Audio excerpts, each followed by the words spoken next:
सुर्खियों में।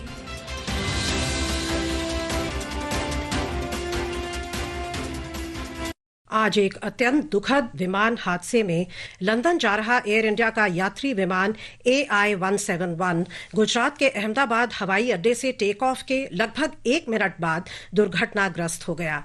इस त्रासदी से जुड़ी कितनी ताज़ा स्थिति है उस पर प्रकाश डालने के लिए हमारे साथ है केवी प्रसाद, जो है सीनियर जर्नलिस्ट। आपका बहुत बहुत स्वागत है कार्यक्रम में प्रसाद जी। धन्यवाद। और इससे पहले कि हम बातचीत शुरू करें, एक रिपोर्ट इस ट्रेजेडी पर। 2 पायलटों और 10 कैबिन क्रू सदस्यों सहित 242 लोगों को लेकर लंदन जा रहा एयर इंडिया का यात्री विमान गुजरात के अहमदाबाद हवाई अड्डे के नजदीक मेघानी नगर इलाके में दुर्घटनाग्रस्त हो गया। इसमें 169 भारतीय, 53 ब्रिटिश, 1 कनाडाई और 7 पुर्तगाली नागरिक थे, जो अहमदाबाद से लंदन के लिए उड़ान संख्या AI-171 में सवार थे। नागर विमानन मंत्रालय ने समन्वय के लिए एक परिचालन नियंत्रण कक्ष सक्रिय किया है। इस नियंत्रण कक्ष से इन नंबरों पर संपर्क किया जा सकता है। ये नंबर है 01124610843 और 9650391850। मंत्रालय सभी प्रभावितों और संबंधित लोगों के लिए त्वरित प्रतिक्रिया और पूरी सहायता के लिए प्रतिबद्ध है। पूछताछ और सहायता के लिए अहमदाबाद हवाई अड्डे पर एक विशेष हेल्पलाइन नंबर जारी किया गया है। ये नंबर है 9974111327। यहाँ एक और नंबर साझा किया जा रहा है, जो एयर इंडिया ने इस मामले में ज्यादा जानकारी उपलब्ध कराने के लिए जारी किया है। ये नंबर है 1800569144। सहायता के लिए अग्निशमन और पुलिस की टीमें घटनास्थल पर तत्काल पहुंच गई।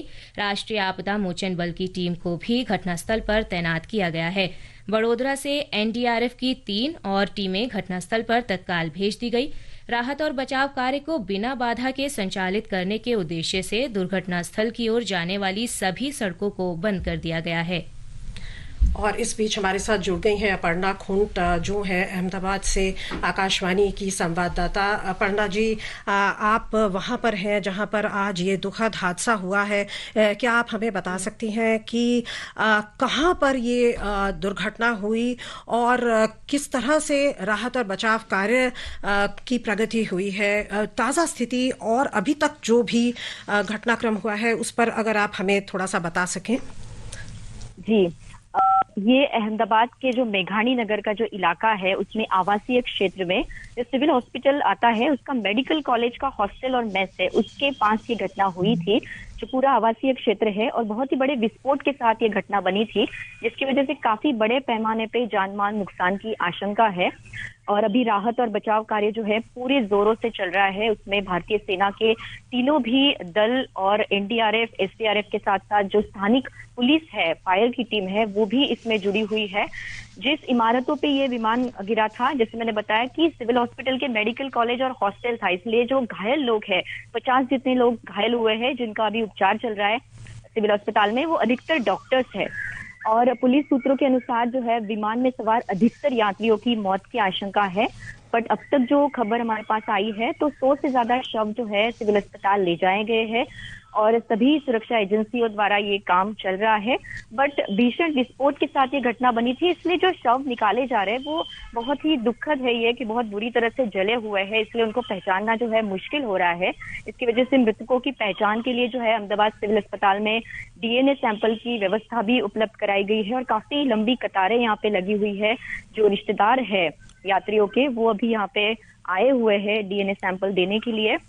और राज्य सरकार ने भी 4 उच्च अधिकारियों को इसमें नियुक्त किया हुआ है इस काम में। और कुछ ही देर पहले नागरिक उड्डयन मंत्री जो है राममोहन नायडू, वो भी घटनास्थल पहुंचे थे और उन्होंने भी राहत और बचाव कामगिरी का जायजा लिया है। और मुख्यमंत्री भूपेंद्र पटेल और जो गुजरात के गृह राज्य मंत्री है हर्ष संघवी, उन्होंने भी सिविल अस्पताल की मुलाकात की थी और जो घायल लोग हैं उनसे बातचीत की थी। अभी से कुछ ही क्षणों में गृह मंत्री अमित शाह भी यहाँ पहुंच रहे हैं। तो जो भी घटना यहाँ पे हुई है बहुत ही दुखद है और अभी तक जो है राहत बचाव कामगिरी चल रही है और पूरा प्रयास किया जा रहा है ज्यादा से ज्यादा लोगों के जो शव है जल्दी से जल्दी निकालने का। जी अपर्णा जी, बहुत बहुत धन्यवाद आपका हमें ताज़ा स्थिति से अवगत कराने के लिए। प्रसाद जी, हम आपसे जानना चाहेंगे, जैसा उन्होंने अभी बताया हमारी अहमदाबाद की आकाशवाणी कॉरेस्पॉन्डेंट ने, कि जो राहत और बचाव कार्य है वो एक समन्वय के साथ किया जा रहा है। डिफरेंट एजेंसीज जो हैं वो उसमें जुड़ी हुई हैं। अगर हम इस हादसे की बात करें, इसको आप कितना, जो विमानन क्षेत्र है उसके लिए कितनी बड़ी एक त्रासदी मानते हैं? जी, बहुत बड़ी त्रासदी है, क्योंकि जो एक तो जो एयरलाइन है उसका अपना ही एक तजुर्बा है, उसके साथ साथ जो भी अभी तक निकल के आए हैं उसमें ये है कि जो हमारे इसमें वाहन, जो एयरलाइन के जो पायलट थे, काफ़ी एक्सपीरियंस पायलट हैं, काफ़ी उनके पास 8 साल से ज़्यादा जो खबर निकल के आई हैं, तो बहुत एक्सपीरियंस पायलट है। और साथ ही साथ सबसे बड़ा है कि ये जो प्लेन बोइंग का एक प्लेन है जिसका नाम ड्रीमलाइनर के नाम पे जाना जाता है, और ये काफ़ी पिछले 14 साल से बोइंग फैक्ट्री, बोइंग की तरफ से ये सर्विस में है विश्व के कई जगह सिचुएशंस में। तो बहुत ही दुखद है, और इसमें काफ़ी लोग इसमें जुड़ेंगे अभी इसको जानने के लिए, इसके तय में जाने के लिए। जी बिल्कुल। अभी से कुछ समय पहले जो हमारे हेल्थ सेक्रेटरी हैं, उन्होंने, धनंजय द्विवेदी, उन्होंने कहा कि जो हेल्पलाइन नंबर्स हैं वो एक्टिवेट कर दिए गए हैं, ताकि जो परिजन हैं विक्टिम्स के, वो जानकारी प्राप्त कर सकें त्वरित रूप से। आइए सुनते हैं उन्होंने क्या कहा। 130 पैसेंजर की बुकिंग थी, उसके सिवाय क्रू मेंबर भी थे। दुर्भाग्यपूर्वक दोपहर के 1:40 बजे के आसपास प्लेन टेक ऑफ होने के साथ ही दुर्घटनाग्रस्त बना। जिस विस्तार में प्लेन क्रैश होकर गिरा है वहाँ पे अहमदाबाद सिविल हॉस्पिटल के विद्यार्थियों के हॉस्टल, स्टाफ क्वार्टर और अन्य रेजिडेंशियल विस्तार है। उस विस्तार के लोगों को भी ईजा पहुंची है। 50 से जितने घायल व्यक्तियों को सिविल हॉस्पिटल अहमदाबाद लाया गया है, जिन्हें श्रेष्ठ सारवार दी जा रही है। अभी वो सघन सारवार में, परंतु स्टेबल परिस्थिति में है। फ्लाइट के जो पैसेंजर हैं, उनके जो सगे हैं, नजदीक के सगे हैं, उनसे रिक्वेस्ट है कि डीएनए टेस्टिंग की व्यवस्था हम लोगों ने बीजे मेडिकल कॉलेज के कसौटी भवन में की है। बनी हुई व्यवस्था पर अपने सैंपल दें, ताकि दुर्घटना के जो विक्टिम है उनका आइडेंटिफिकेशन जल्दी से हो सके। प्लेन के जो मुसाफिर हैं, उनके रिलेटिव और बाकी जो ईजा होके, घायल होके सिविल हॉस्पिटल आए हैं, उनके सगे संबंधियों को अगर किसी भी तरह की पूछताछ करनी है, ज़्यादा माहिती की जरूरत है, तो उसके लिए सिविल हॉस्पिटल अहमदाबाद ने 2 हेल्पलाइन नंबर शुरू किए हैं। एक नंबर है 63 57 37 38 31 एवं दूसरा नंबर है 63 57 37 38 41। इन 2 नंबर पे आप माहिती के लिए संपर्क कर सकते हैं। प्लेन के जो पैसेंजर थे, उनके सगे संबंधियों के लिए मेडिकल कॉलेज बिल्डिंग में कसौटी भवन में वेटिंग एरिया की हम लोगों ने व्यवस्था की हुई है। पीड़ितों के परिजनों के लिए बहुत ही महत्वपूर्ण जानकारी दी स्वास्थ्य सचिव ने। और अपर्णा हमारे साथ फिर है। अपर्णा, आपसे जानना चाहेंगे, सरदार वल्लभ भाई इंटरनेशनल एयरपोर्ट, जहां से ये हादसा हुआ, जहां से ये उड़ान टेक ऑफ की थी, अभी क्या सिचुएशन है इस एयरपोर्ट में? क्या है फ्लाइट्स की ताज़ा स्थिति? क्या बहाल हो गई हैं?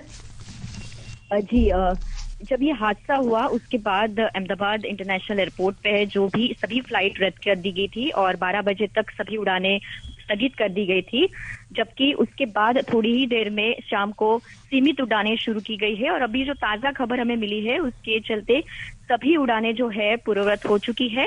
और अभी यात्रियों के लिए अहमदाबाद हवाई अड्डे पे एक हेल्पलाइन नंबर भी शुरू किया गया है, जिससे यात्री अपने अगली उड़ान की जो इन्फॉर्मेशन है वो ले सकते हैं। और राज्य सरकार ने भी अपने स्टेट इमरजेंसी ऑपरेशन सेंटर पे एक कंट्रोल रूम शुरू किया है। तो अभी तो अहमदाबाद हम देखा जा सकता है कि अहमदाबाद में उड़ानें जो है एकदम सामान्य हो चुकी है। जी, बहुत बहुत धन्यवाद आपका अपर्णा।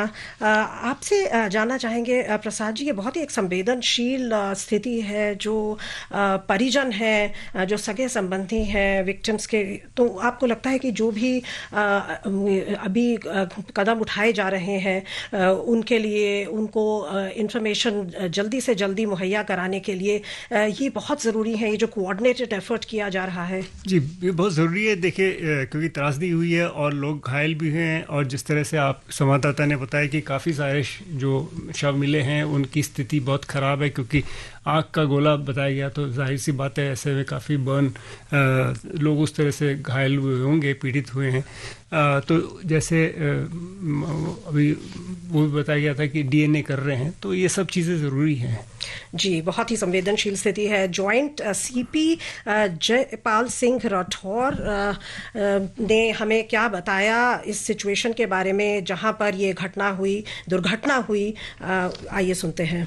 223 जितने पैसेंजर थे, यहाँ पे जिस बिल्डिंग के ऊपर गिरी है वो डॉक्टर्स का हॉस्टल है। तो इंसिडेंट बनने के विदिन 2-3 मिनट्स में पुलिस, बाकी सभी बॉडियां, सिविल एडमिनिस्ट्रेशन, कॉर्पोरेशन वगैरह सभी लोग आ गए थे। फायर फाइटर वगैरह स्थल पे हाजिर है। लोगों को बचाने की और रेस्क्यू करने की कार्रवाई जारी है। ऑलमोस्ट 70 से 80% एरिया हमने क्लीन कर लिया, बाकी आने समय में हम लोग क्लियर कर लेंगे। मैं सभी से रिक्वेस्ट करता हूँ, सभी हमसे सहयोग करें, जितनी पुलिस और उसके अलावा जितनी भी agency, army, BSF, CISF, corporation, collector office के सभी स्टाफ, सभी यहाँ काम में लगे हुए हैं। जी, बहुत ही एक ऐसी स्थिति है जिसमें जितनी भी मदद हो वो वेलकम है, क्योंकि एक राहत और बचाव जो है वो अभी प्रायोरिटी है। लेकिन जो एक होता है कि जब भी ऐसी दुर्घटना होती है उसकी जांच, उसके कारणों का पता लगाना, ताकि भविष्य में भी ऐसा कुछ ना हो। क्या लगता है आपको ये कितना इम्पोर्टेंट है और इसके लिए क्या क्या संभावनाएं हैं? देखिए, इसमें 3-4 चीज़ें तो बिल्कुल स्पष्ट हैं। जो director general of civil aviation है भारत सरकार का, तो वो इमीडिएटली इसमें इन्वेस्टिगेशन तो स्टैचुटरी हो जाता है, वो आ जाते हैं। और सबसे बड़ा इसमें एक कीमती जो माना जाता है हमेशा एविएशन हिस्ट्री में, जो ब्लैक बॉक्स कहते हैं, जिसको कॉकपिट वॉइस रिकॉर्डर, उसमें सबसे पहले उससे ही पता लगता है कि असल में हुआ क्या था। पायलट के बीच में जो अंतिम क्षणों तक जो बातचीत रही है, क्योंकि मेडे की बात तो सबने सुनी है, क्योंकि SOS उन्होंने पायलट ने भेजा था, और जिस तरह से विमान के जो फोटोज़ निकल के आए हैं और जो तस्वीरें देखने को मिल रही है, तो ये सडन लॉस ऑफ हाइट, क्योंकि टेक ऑफ के टाइम पे इतना ज़रूर होता है कि सब बहुत थ्रस्ट मैक्सिमम होता है इंजन का, क्योंकि पावर चाहिए होता है टेक ऑफ करने पे। तो ऐसे में क्या हुआ होगा तो कोई विशेषज्ञ जो इसमें जानते हैं, पर ये इतना ज़रूर है कि मेजर लॉस वहाँ पे इंजन का जो दिख रहा है, जो विजुअल्स देखने को मिल रही हैं। जी, और पूर्व पायलट एहसान खालिद ने हमें बताया कि उनके अनुसार इस हादसे के पीछे क्या संभावित कारण हो सकते हैं। आइए सुनते हैं। जो विजुअल्स आ रहे हैं उससे एक चीज साफ नजर आता है कि एयरक्राफ्ट जो है फ्लाई कर रहा था और फ्लाई करते हुए ग्राउंड पे गया है। दैट मीन्स के एयर में कोई एक्सप्लोजन नहीं हुआ था। सबसे पहले तो ये।